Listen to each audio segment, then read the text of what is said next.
Yeah, well, we're having the Aboriginal welcome to land passport ceremony here today. We're expecting a large crowd. We're hoping that people will want an Aboriginal passport to show their respect to the original owners of the Aboriginal nations, and the passport is used as a sign of respect when travelling through the nations of this country.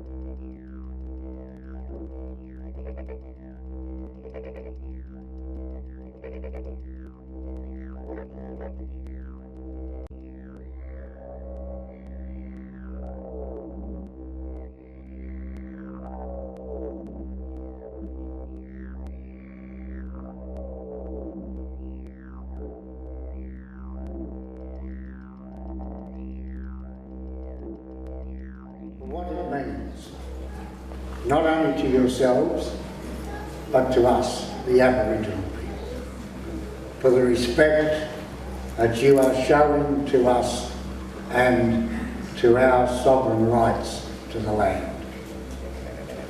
We will never, ever forego that right.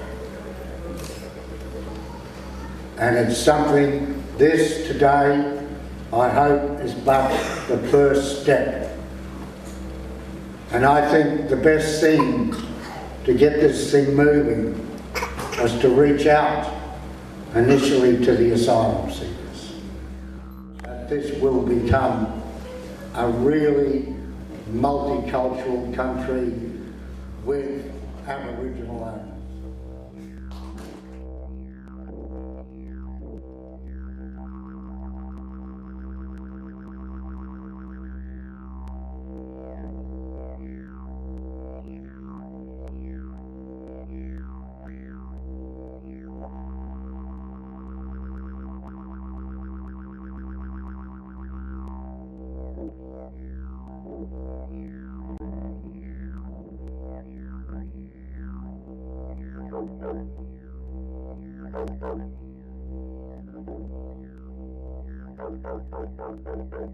Well, it's the recognition that the Aboriginal people is really the owners of this land. I think it's a recognition of an alternative traditional ownership of who Australia is. Having an Aboriginal passport to me means recognising the sovereignty of this land belonging to the Indigenous people of this land, basically.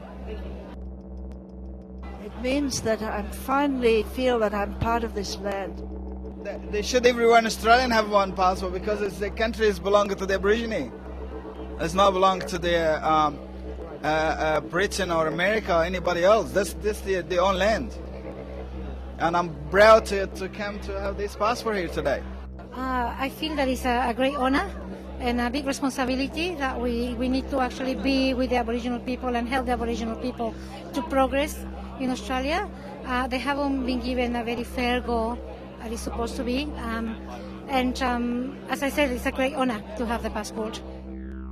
Well, I think that the Aboriginal passport is more for the bearers of the passport. It gives us more of a sense of responsibility rather than rights. I mean, passports usually provide citizens with rights and privileges, but we see this as more of something, that will basically give us, reinforce our duty and responsibility as migrants that have come to be privileged by the colonial occupation of Aboriginal and Torres Strait Islander lands. Well, it means that I can go back to a few of the places I've already been invited to go back to those places again, legally. With my passport, I'm acknowledging the place where I come from, which is Aklan. Aklan was a part of 7,000 islands, which is now called the Philippines.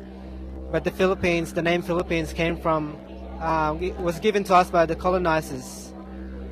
And the colonizers' king was King Philip II of Spain in 1500s.